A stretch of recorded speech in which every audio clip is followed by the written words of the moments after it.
Hi, everyone. My name is Hannah Becker, and I'm the creative director at Becker Digital. Thank you so much for joining us today for our webinar on connecting with the military and veteran community. So to give you just kind of a quick overview of what we're going to cover today, we're going to introduce the modern military and veteran community, kind of who makes up that population. We're also going to talk about the unique life cycle of today's military families and discuss some events and experiences that may play into that. We're going to talk about social media in the military and veteran community. We're going to touch on bridging the civilian military divide and talk about how your organization can use digital outreach and social media to build connections. Just as we get started, I wanted to give you just kind of a quick intro to who we are. Company is Becker Digital. We are located in the Blue Ridge Mountains of Virginia. We provide marketing and public relations services to government agencies and nonprofit organizations. We are SWAM certified by the state of Virginia, micro, small, and service disabled veteran owned. And we're also federally certified by the SBA as a hub zone small business and CVE verified service disabled veteran owned small business. So you can see our website at becker-digital.com. We were founded in 2015 and have focused our work on a few key community specialties, with military and veteran being one of those. Our CEO is Jeremy Becker. He's a retired U.S. Army officer and Operation Enduring Freedom combat vet. He has extensive experience working to improve support of the modern veteran community in both the nonprofit and government sectors. He's got a bachelor's degree from the University of Mississippi, an MBA from Florida Tech. Additionally, he's our go-to on disability inclusive design, Section 508 compliance, along with marketing, public relations, and strategy. And I'm Hannah. I'm the creative director here. I originally started out in agriculture, moved to academia, taught computer science, marketing, and economics at multiple universities. Moved around the U.S. as a military spouse. And today, in addition to working at Becker Digital, I'm an outreach ambassador for Military Officers Association of America, and also an adjunct professor at Virginia Military Institute in Lexington, Virginia, in the Economics and Business Department. So I'll give, at the end of the webinar, I'll make sure, you have our contact, but feel free to reach out to us via email and also on LinkedIn.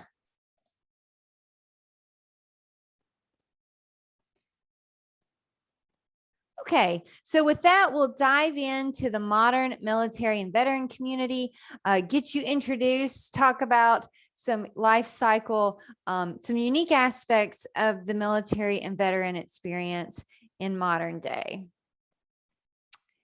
So the modern military and veteran community has it's a diverse community, and it has its own culture. So while aspects of the culture have significant overlap with the civilian community, there's some key distinctions. So there are specific military traditions that many civilians may not know anything about or may not have any background with.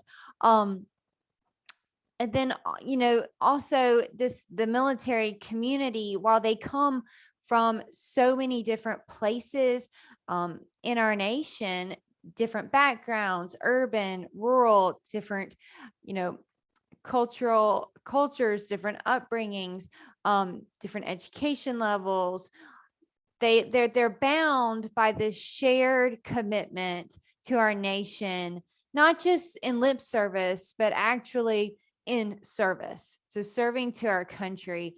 And this is kind of, the tie that bonds within the modern military community.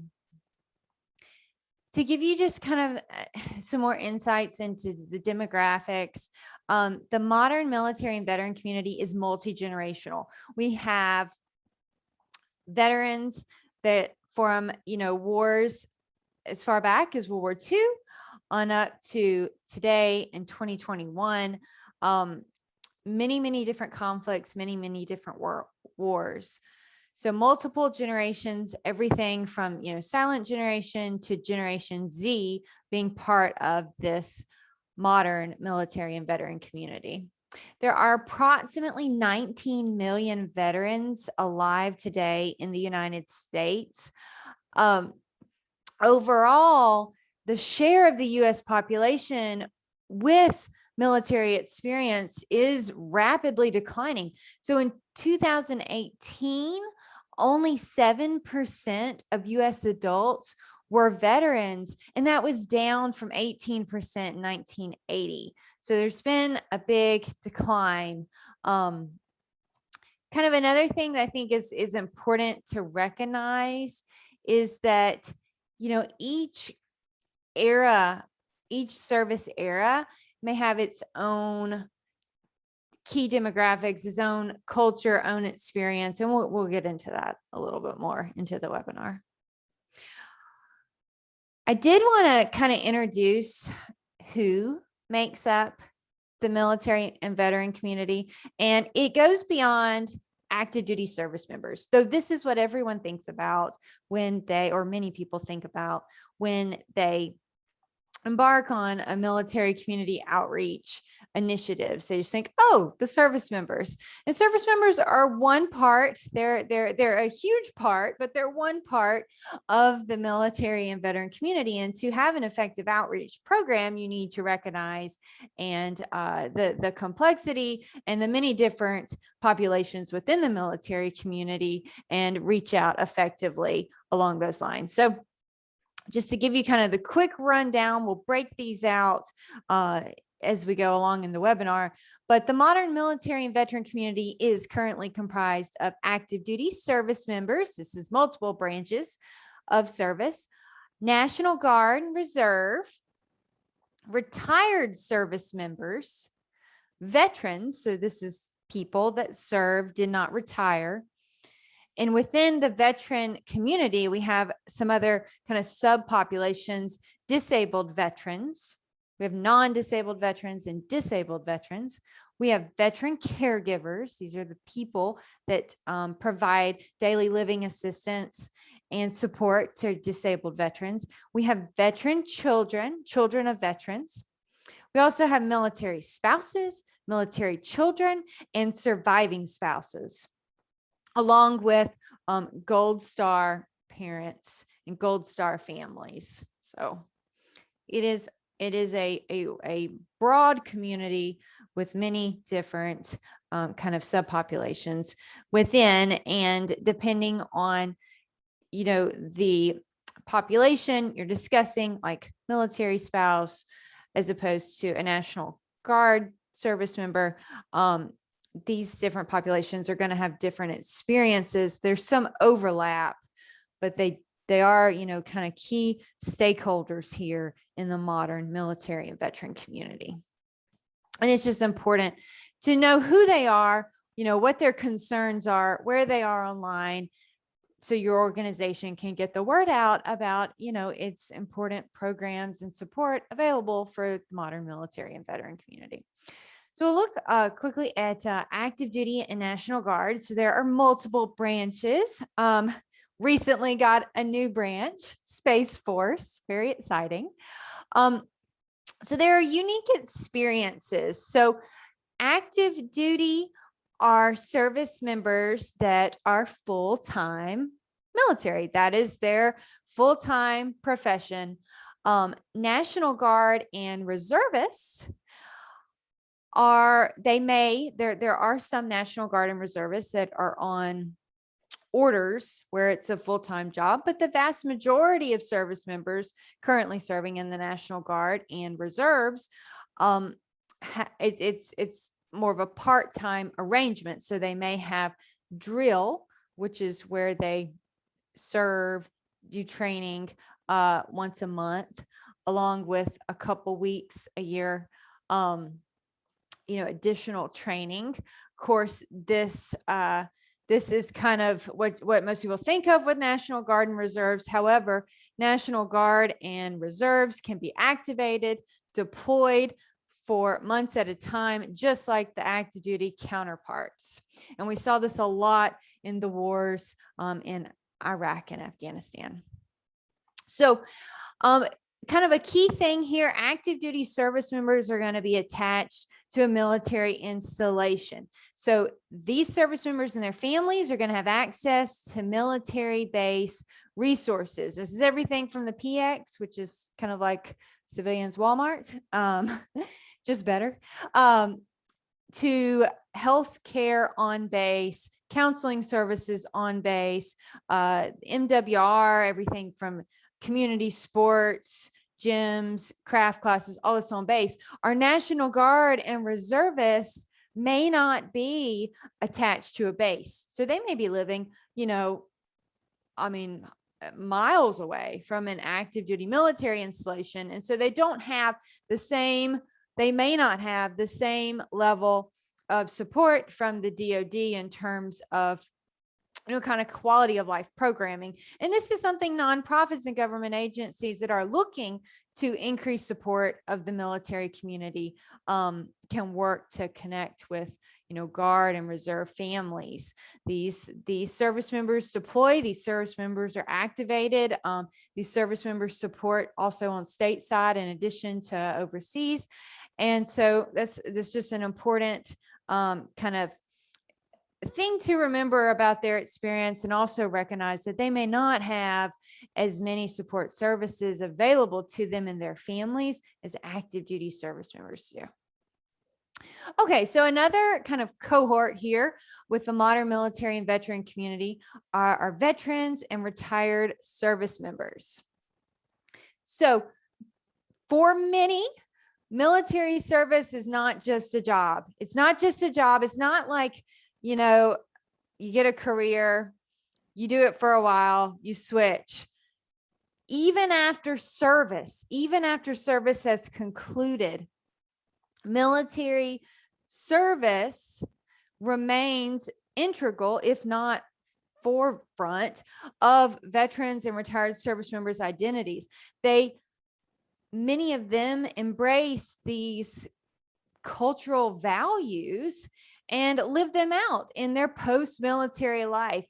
Many are looking for ways to keep serving the nation and keep serving their community, even after, they no longer put the uniform on. So we see this in taglines and mottos like MOS, never stop serving, once a Marine, always a Marine, U.S. Army Soldier for Life program. These taglines really speak to this a lifelong commitment and this lifelong mission that may be very different than what you observe in the civilian community in regards to their career. So I think this is important to recognize also as we put together outreach programs, because messaging that reflects these core values of honor, duty, integrity, loyalty, and selfless service are going to appeal to more people within this community than just active duty service members, right? So veterans and retired service members along with their families. This is an excellent map, the Veteran Journey Map put together by the Department of Veteran Affairs. And it really breaks it down as far as the life cycle or the life events, key life events that members of our military community may encounter. It is quite different than what we observe with non-military civilians. It's a very different career progression. It's a very different lifestyle, different life milestones. When those are reached may be altered depending on the service, the demands of service, the presence of war, the engagement in war, deployments. And this kind of all fits into those cultural nuances of our modern military and veteran community. So if you're really wanting to dig in and wrap your head around what our modern military community kind of goes through and experiences on a bigger scale, this Journey of Veterans map is phenomenal. It starts off here with serving in the military, joining, kind of embracing military culture, all the exciting things that new recruits experience. And we move over here into serving. Many are building and growing their families during this time. We look at getting out, and for many transitioning service members and for many veterans, getting out, it's not just a career change. It can be a whole lifestyle or life altering, event. In many ways, they're so far ahead on certain things from their civilian counterparts, but yet it can sometimes feel like behind the curve on civilian counterparts. Military families, especially active duty military families, are frequently moving. They're PCSing, that's the acronym for the military relocations. They're moving frequently. They may not own a house. Someone could serve 20 years in the military, get out, 38, 40, having never owned a house, having never lived in their adult life in a town, in a community more than 2-3 years. So these things, these events, these experiences really shape, the community as a whole, the military and veteran community as a whole. So on the Journey of Veterans map, many transitioning service members and veterans have to kind of embark on a new chapter, and that can be challenging. We see this, we'll talk a little bit more about it with disabled veteran population, but when military service is not just a job for most, it's not just a job you go to, you get tired of, you switch careers. For many people in the military and veteran community, it's a whole lifestyle, it's a whole culture, and there are aspects of the service, including things like service connected disabilities, that will continue with you throughout the rest of your life. So I think these kind of understanding that life cycle can give you, especially if you're new, if you don't have a lot of familiarity with the military community, can give you some background into that and help you provide better support. Okay, so disabled veterans and veteran caregivers. So approximately 26% of U.S. veterans currently have a service-connected disability. So service-connected disability, wide range here on severity, type. Over 40% of post 9/11 veterans, so these are Iraq, Afghanistan, have disability ratings from the Department of Veterans Affairs. And this is much higher than observed with veterans of other eras. The global war on terror was a war that saw a lot of injuries, injuries that had they occurred 50 years prior, people wouldn't have survived. So we have a higher survivability rate, but we had high injury rates. So we have veterans surviving, transitioning out, but they have higher instances, higher of the disabilities, many of which will continue, throughout the rest of their life.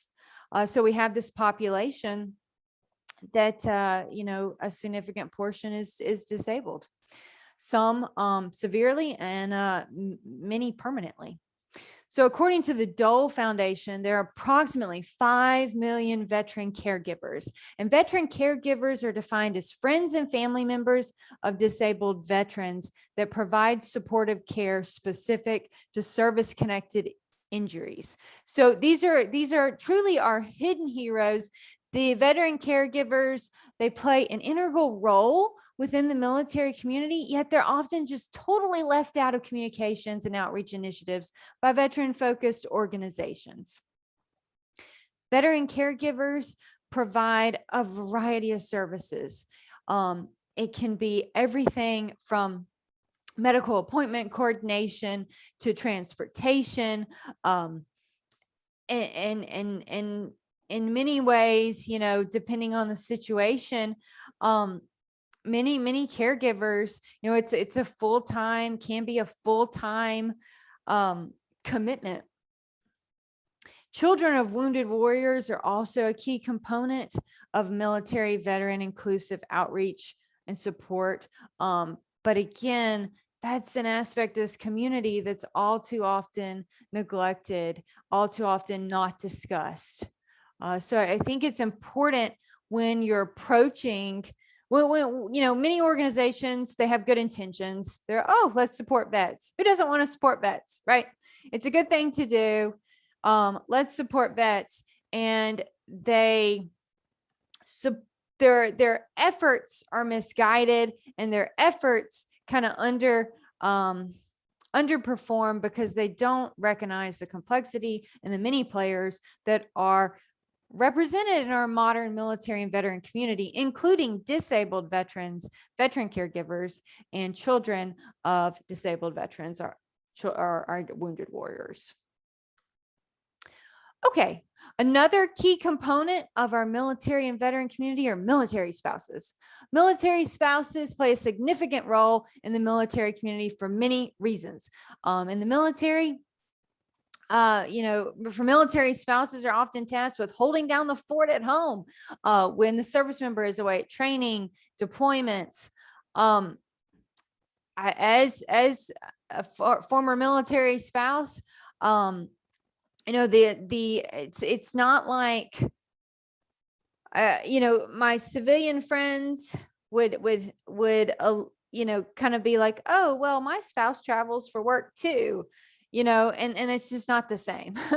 I mean, in the global war on terror, we saw 22-month deployments to Iraq, Afghanistan. This is a long time to be away from your spouse. And for many military spouses, this is going on in a place you're not from, you know, some duty station in the middle of nowhere where you may or may not know anyone. You may or may not have a job. You may or may not have a career, but you're out here holding down, you know, your family's fort while the service member is serving our country. So unfortunately, military spouses have also faced very high under and unemployment rates. And this is a widespread challenge that impacts the entire family from a financial standpoint and general well-being. So, you know, the military spouse career, the military spouse's ability to consistently financially contribute to the family is something that thankfully is getting more attention now, and you know, can negatively impact you know, the entire military family and the service members' experience. It shouldn't be a trade-off. You know, marrying a service member shouldn't be a trade-off where you give up your career or have to or end up severely underemployed due to frequent relocation. A lot of future planning, what's purchased, is heavily influenced by military spouses, as well as military retention and recruitment efforts. And the Department of Defense is recognizing this. Military spouse, military family satisfaction is one of the most important variables in the decision of a service member to re-up their contract, to stay in the military or to get out. And then we've got our military kids. So there are approximately 1.2 million military children of active duty service members. This number does not include children of National Guard or reservists or children of veterans. If we included that, be much larger, much larger. So, military kids, they face challenges that civilian children may not. And these lifestyle specific things are important for organizations to understand before, they embark on some big outreach to the military community. Many military kids are that they move frequently. They may have parents gone for extended periods of time. They have very real concerns, especially during the global war on terror, regarding the safety of their parents. And it can be a very stressful experience. And it's important for organizations to recognize, the unique challenges that military service may place on our military children. Oops. Okay. So I want to touch on social media and the military and veteran community. So the military community is very, very active online. We use social media on a very kind of utilitarian basis. We move frequently, at least active duty military. And so having social media can be a great way to keep up with friends and family. And also, due to the frequent moves, we're often having to kind of plug into these new communities that we find ourselves in. And so social media can be a great way to find recommendations and connect with the community. As a former military spouse, before we would move, I would do heavy research online into where our new duty station was going to be, and try to find service providers, clubs, any type of thing to kind of get plugged in to make that move smoother. Another kind of key here with the military community, the veteran community, and social media is you've got to remember that the community is multi-generational. It is not just a bunch of 18-year-olds running around the woods with guns. This community spans all generations, from Generation Z, Gen Zers, all the way to the World War II generation. That is a wide age range. A wide age range. So because it is such a wide age range, that's why you really can't say that there's one social media platform that, will reach all members of the military and veteran community. So when organizations are looking to connect with the military community, they need to consider, generational marketing strategies and make sure they're on the right platforms to reach that subset of the veteran community, to really build those relationships. The military community does have, must follow OPSEC. They have some restrictions as to what they can and cannot post on the internet. And even after service, many veterans and their family members will continue to maintain this type of digital hygiene by limiting their digital footprint. So this could be something that's a little different than what we encounter with civilian consumers when we're trying, or civilian audiences when we're trying to reach them online. Okay, I did want to talk a little bit about bridging the civilian military divide. I think there remains, some misunderstanding regarding the military population and the civilian population, and that misunderstanding can result in somewhat of a divide. Vietnam prior, we had a draft in the United States, and the draft having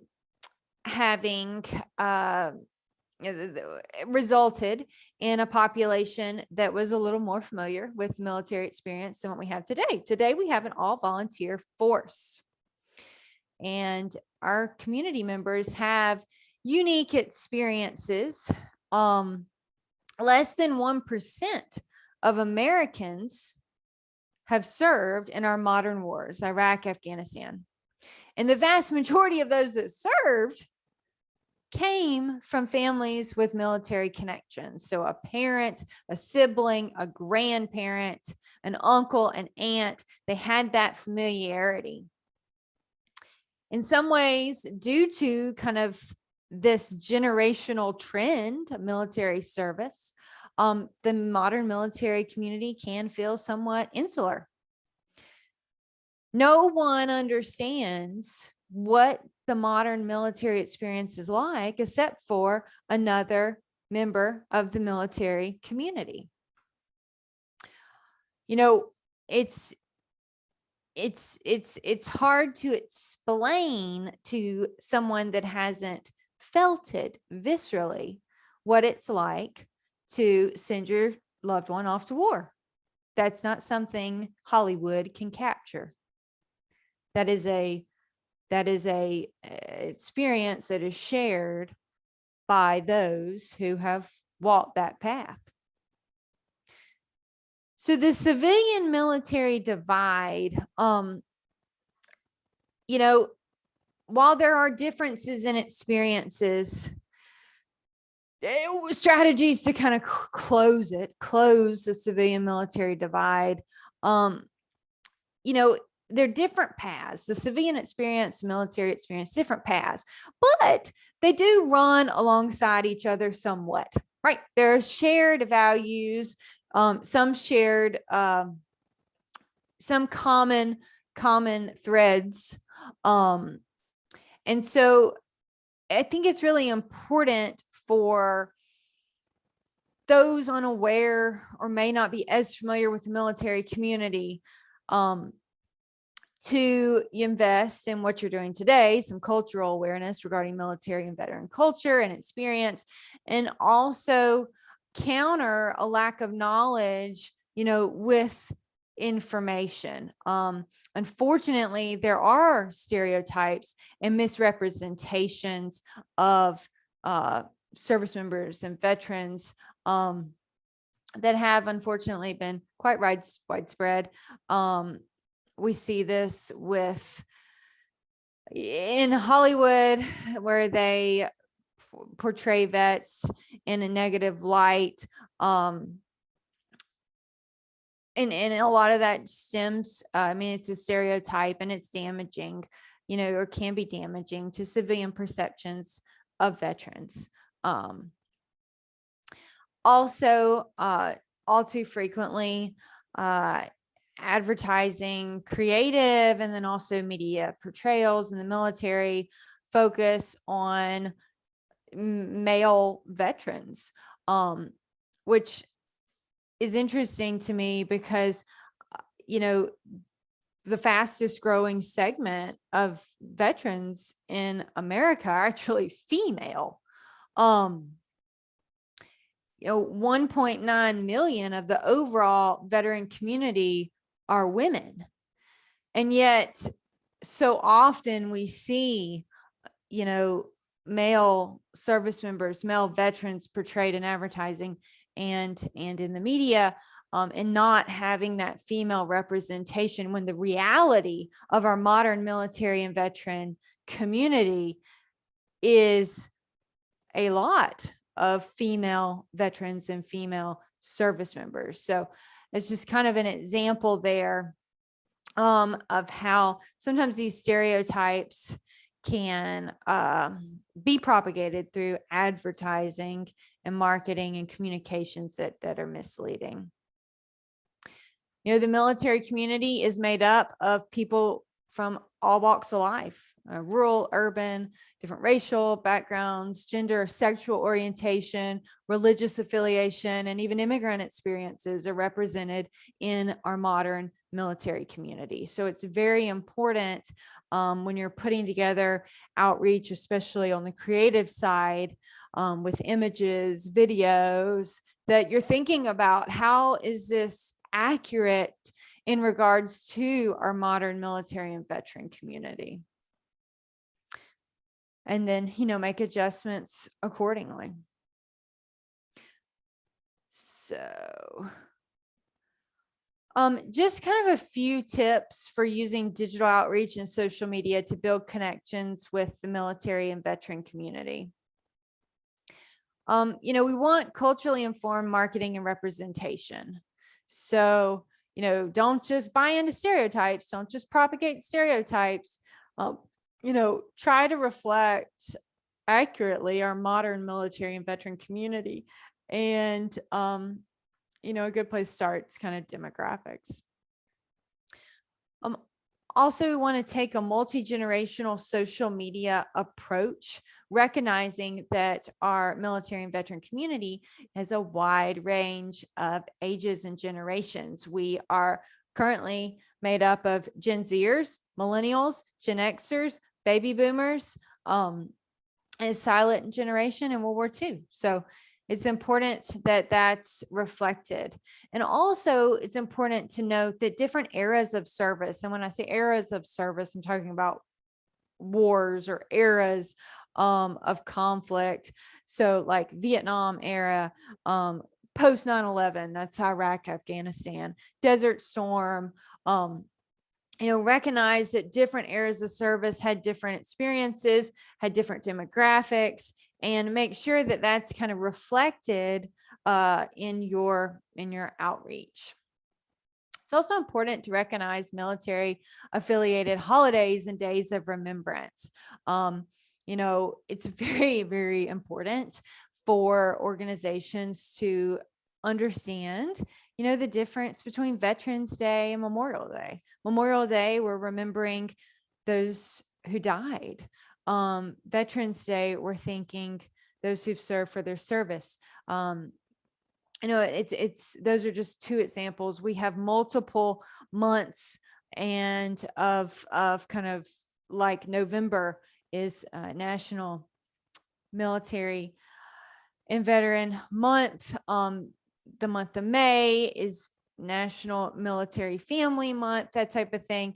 It's important to kind of understand where these dates fall on the calendar, and it can be a great opportunity for an organization to launch a campaign, launch outreach, provide extended services, provide discounts, kind of whatever aligns with what you got going on, your offerings.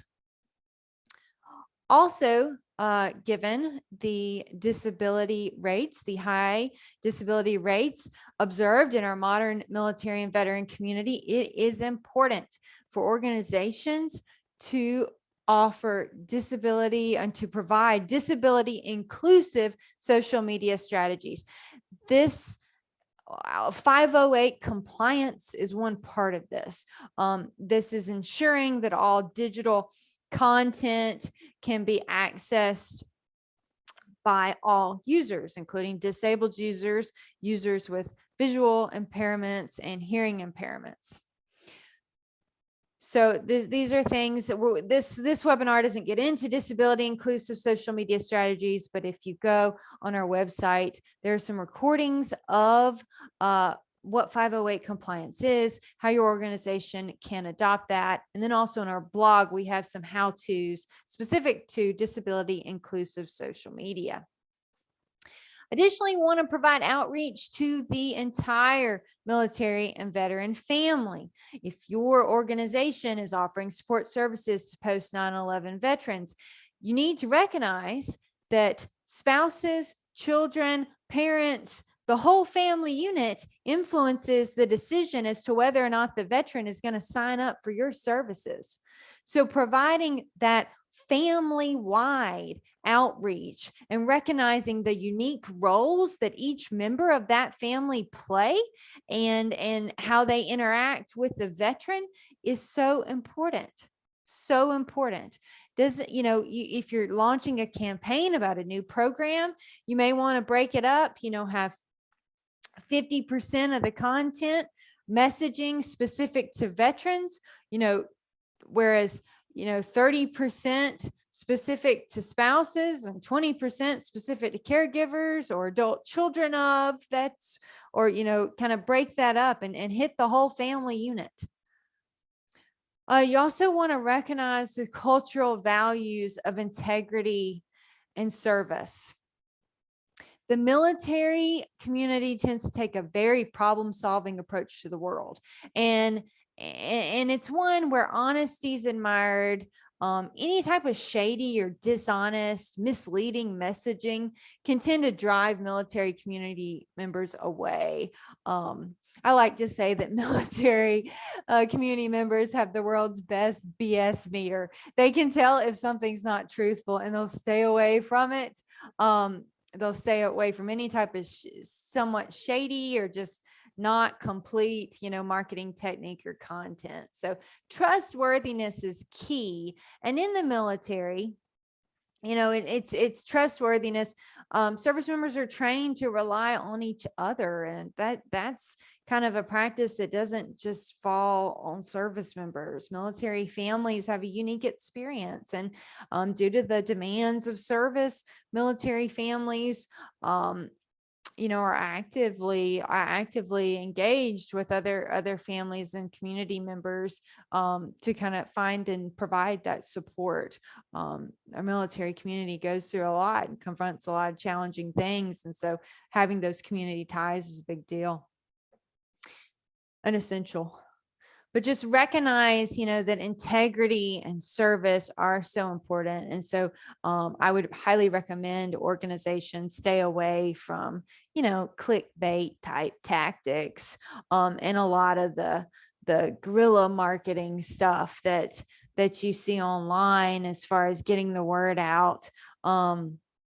Consistent, quality, transparent communications that's well placed and well informed, culturally informed regarding the military community will go a long way in terms of getting the word out. Okay, so I know that was a lot of information. We have a lot more on our website. So if you go to Becker Digital and you go up to the resources tab, we've got a blog, newsletter, podcast, Operation Influence, our in-house influencer network. And then also under webinars, you can find recordings of webinars just like this one, along with any upcoming webinars we have. You sign up. We offer webinars once a month during the fall and spring, and those are all free and available to you. If you would like to be notified of webinars, sign up for our newsletter. You can access that under our resources tab on the menu. Our newsletter goes out on the first Friday of every month. You get once a month correspondence from us. We don't spam you.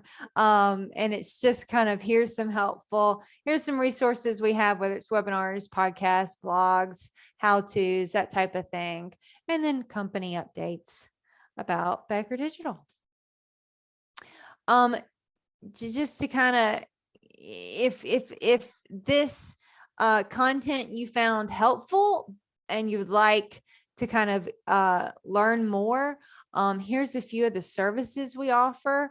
Our specialty is going beyond the screen to engage communities and develop meaningful relationships. And we utilize communication tools like social media, public relations, and digital storytelling to accomplish this.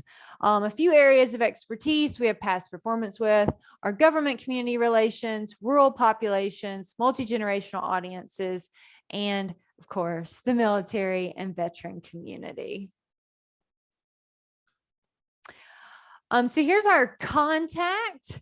Got our website there, phone number. If we can help you out, your organization, build those connections.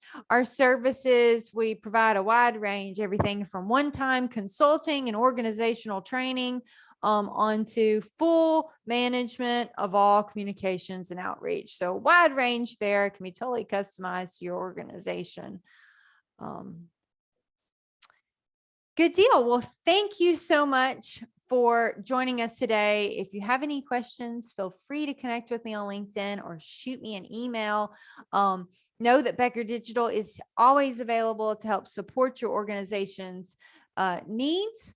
And if you're interested in learning more, just reach out to us. We'll schedule a discovery call and we'll talk more about digital strategy and how we can help your organization reach the modern military and veteran community. Thank you so much.